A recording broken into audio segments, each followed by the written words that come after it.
For a few years now, Huntsville High School has competed in FIRST robotics competitions with the Hoya Robotics team. Since 2011, the team has not only competed but has educated residents and other students about robotics.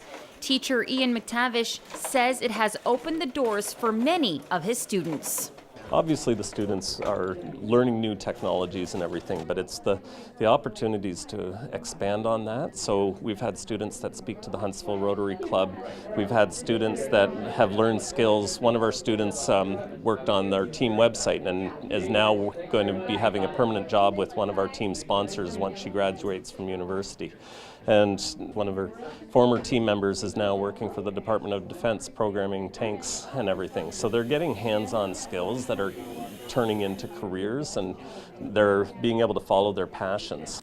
The popularity of this program has grown to the point where a robotics course will now be offered to students in the fall. McTavish says Huntsville High School is going to be the first school in the Trillium Lakelands District School Board to do so.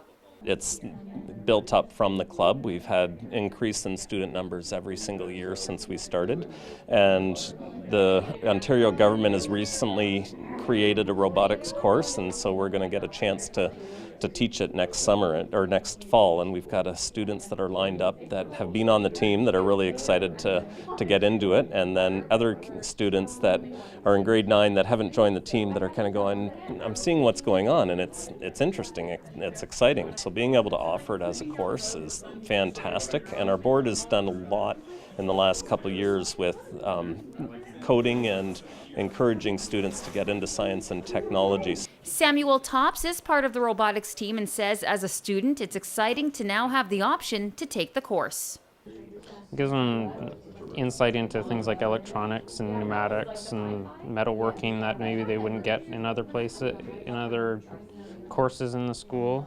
So definitely helps people find career paths a lot better. The robotics team wouldn't have been possible without the help of mentors and sponsors.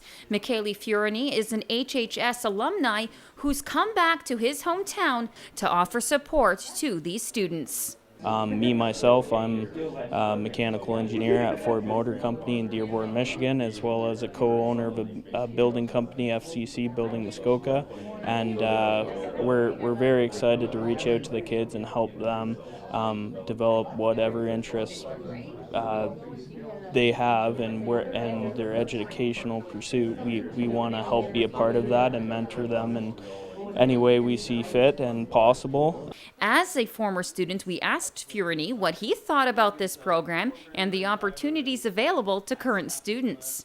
Kind of jealous. Yeah, I definitely wish we had these kind of opportunities growing up. I don't think it was quite here when we were growing up, but it's definitely there now. And working in the automotive industry, I see this type of thing every day, and the sky's the limit when it comes to the opportunity with this sort of program.